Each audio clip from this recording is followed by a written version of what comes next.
Thank you to Zhiyun for sponsoring today's video.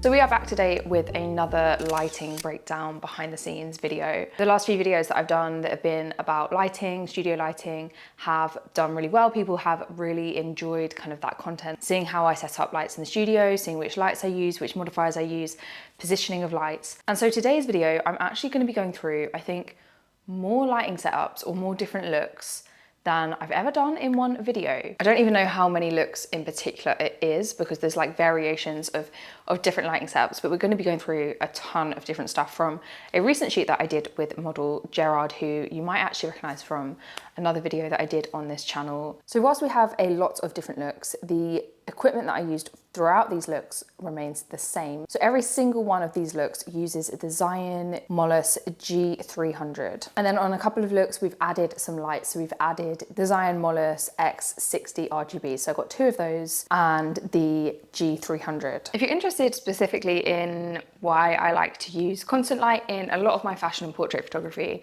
then I do have a full video all about that. So I'll link that somewhere on screen or in the description for you to check out. But without saying much more, let's get into the looks.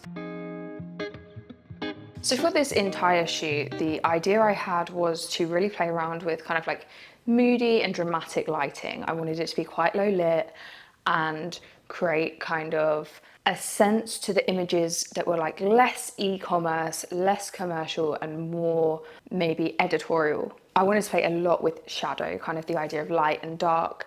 And something that I don't do very often is I don't work with black backdrops. So the first thing that I wanted to do was work with a black backdrop rather than using a cove or rather than using kind of like a colored paper backdrop or something really bright. So for this look, I just used the MOLUS G300 and we set it to camera right, which was the left-hand side of Gerard. It was set with a softbox that also had a grid on it to try and control the spill. And I used a polyboard on the other side of Gerard, the left-hand side of the camera, so that we had kind of some strong light coming from the light and then shadow on the other side. And with the black background, that idea would be that only half of Gerard would kind of be popping out against the backdrop. I'm going to drop the full team in the description if you're interested in having a look at the amazing team that I worked with on this. I sent kind of inspiration of each lighting setup to the stylist beforehand to make sure that she had an idea of the kind of mood I was going for with each different look, and then she could kind of match the styling to that. So we went for a really dark outfit for this first look to complement this idea of the light and shadow. Like your hands up or something, try and get some accessories in, like, so we're going around the face, so maybe, yeah, that's really nice. Look towards the light a little bit. Let's hold that. Go 1, 2, 3, lovely, cool.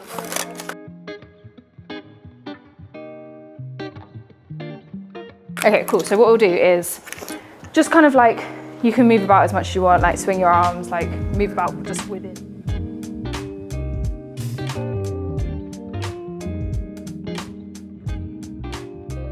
Great thing about this look is that you only actually need one light. So you don't even need a softbox if you don't want to. I opted for a softbox because I wanted that light to be a little bit softer, but this kind of look would work with a hard light. You could just use a reflector dish, which comes with the MOLUS G300, or you could just use a bare bulb and you would be able to still try to achieve a similar kind of look. It just wouldn't be as soft. And of course, using a softbox with a grid is just making your life a little bit easier in terms of controlling that spill so that you don't get light on the backdrop, which is of course really important if you're going for something like this, especially with a black backdrop, because that light would show up really clearly.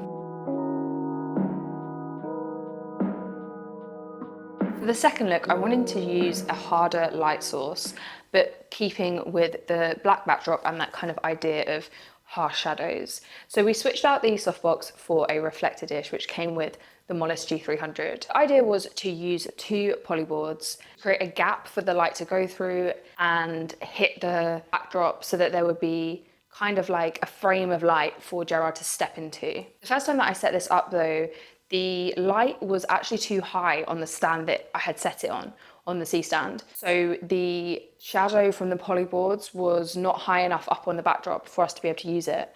And so I switched the light and put it over onto I don't even know what it's called, but it's like a self-balancing overhead light stand basically, which meant that I could then put it into kind of like the overhead position.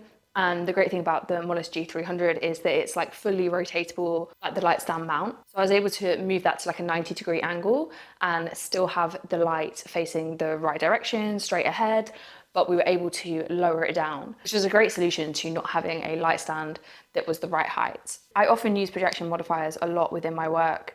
You'll probably see me use them through various different shoots on the channel, or if you follow me over on Instagram. But for this look, I wanted to show how you could achieve something similar without using projection mount. So you can actually use the resources that are available to you in most studios that you rent out, such as a polyboard, to shape that light. The third look we shot was a really simple overhead light. I've spoken about this lighting setup before. It's my go-to for a lot of kind of building out the looks. I usually start with an overhead light and build from there. For this look, all we needed was that overhead light, and I used a backdrop that I'd actually painted myself. My amazing assistant Carey helped me last week. We painted a couple of backdrops. The other one will also be shown in this video. When we first made this backdrop, I didn't really envision it being used within this shoot because the mood board for this shoot was very moody, very dark, very shadowy. But actually with the brown jacket that Gerald's using, this pink actually complemented it really nice, and using this a little bit of a softer lighting setup, I think actually made this backdrop work quite nicely with this look. For the next look, we brought in the big backdrop that we had been painting, which was essentially our first attempt at creating kind of an ombre gradient from pink to red, although we did run out of pink halfway through, so it kind of, the gradient kind of gets to red a lot quicker than I had at first intended. But you know, practice makes perfect, and hopefully the backdrops in the future will be a little bit nicer than these ones. But this lighting setup was the first time that we actually introduced the X60 RGB. So these are both tiny little RGB lights. I've spoken about them on the channel before. They're really powerful and really small, which is great for, you know, if I'm going to the studio and I don't want to be carrying loads of stuff, it's just easy to throw in my bag. So we just used reflector dishes on both of these and set them either side of Gerard, and I wanted to use kind of like a blue contrasty colour on the side of his skin, keeping the key light, the MOLUS G300, which is a bicolor light rather than RGB. So keeping that as like our strong white light, and then introducing color into the edges of the image. We basically used this one lighting setup, but changing the colors on the X60s to create like 3 different looks with the same backdrop, the same outfit, and just altering them slightly, which was also a really great way to kind of show how versatile we could make this backdrop be by just using different lights. Next up, we moved on to the white cove. So if you guys are not familiar with a cove, it is essentially a seamless backdrop that is built into a room, and it looks like there's no edges. It's great. It's a big expanse of white, and it just makes it very customizable for any shoot. And a lot of the time I do shoot in the cove, so it was kind of strange to be 3 looks into this shoot and have not touched the cove yet. But for this look, I wanted again to use the 3 lights, but in a slightly different way. So what we did, we used the MOLUS G300 as the key light again overhead. The great thing about the MOLUS G300 is that it can be used overhead really easily because it has a little extension control. So when you're rigging it overhead, it doesn't matter at all. You can still control it from the controls that I just kind of hang on to the lighting stand. And also the Zhiyun app actually works well with all of these lights on a Bluetooth mode. So you can actually just change the light from your phone, which I think I've actually found most useful in terms of like when I don't want to be stood by the light, I need to be able to kind of like see really easily how the light is affecting the image. I can step back, use my phone to do it, and I don't need to be like off to the side by the light and keep having to like nip around to see it. But anyway, that was a tangent. The point being, the Zhiyun MOLUS G300 was rigged overhead. It's 300 watts, so we can go overhead with no worries. It's definitely bright enough. I was shooting at about 800 ISO because I was also shooting 800 speed film, and that was plenty of light. So aside from the MOLUS G300, which we had overhead, we then introduced both of the RGB lights, but next to each other, one a little bit higher up and one lower down, pointed at the backdrop, and set those to 2 different colors to create a gradient backdrop without having to use a paper backdrop or a fabric backdrop. So this is a really great way to use RGB light, is to flood a cove, or you don't even need a cove. You could do this on a white wall. You could do this on any kind of light colored surface. You can bounce colored light into that surface and create a colored backdrop for your shoot. After we did this pink purple kind of color, I changed it to blue. I really like how these came out because the contrast of the white light against the blue light is really nice, especially with the jacket that Gerard's wearing. But I wanted to go even colder, and so my decision there was to actually just shoot it all with white light. So I turned off the X60 and just had the overhead G300 so that we just had white light on the image. And then I decided to have two different grades, one where I graded it a lot colder and one where I graded it warmer. So we were able to achieve something that looked really nice straight from camera, but also something that could be easily manipulated because of the color palette all being quite similar. To get this darker background, we just basically had Gerard and the light a little bit further back away from the back of the cove, and we had the grid on the light on the softbox as well, which just controlled that spill of light and meant that the light wasn't hitting the back of the cove. It was a lot darker, and that's why you have that kind of like brown, warmer tint to the backdrop. You can kind of see the spill of the light by Gerard's feet, where that is the actual light from the G300. But my favorite variations of these are definitely the colder edits that I did. And then we just shot a few more just with that overhead light again. And then of course I had to do a couple more just throwing some different color at the backdrop. We did green and red just to have a bit of variation.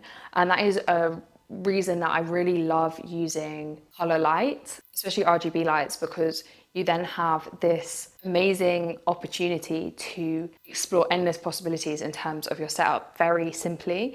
All I had to do was change the hue on the X60 and all of a sudden it was changing the way that the set looked. I also did a couple where I set the X60 to a white light on the backdrop, and that is where we have kind of like a cleaner look. You could use this kind of look for something like e-commerce photography. You have a key light on your subject and then you bounce some white light onto the backdrop to create that kind of clean look. We also spun the white light around to backlight, kind of like side backlight Gerard, so you had a little bit of separation and depth. But those are a few lighting setups that you can use very easily and very simply, especially if you are working with LED light, video light, constant light, such as these Zhiyun lights. I will link all of these products in the description. A big thank you to Zhiyun for actually sending me the G300 to make this video with, and also for sponsoring today's video. I made videos on the channel before about Zhiyun lights, so if you're interested in a little bit more information about the lighting range that they have and different ways in which I've personally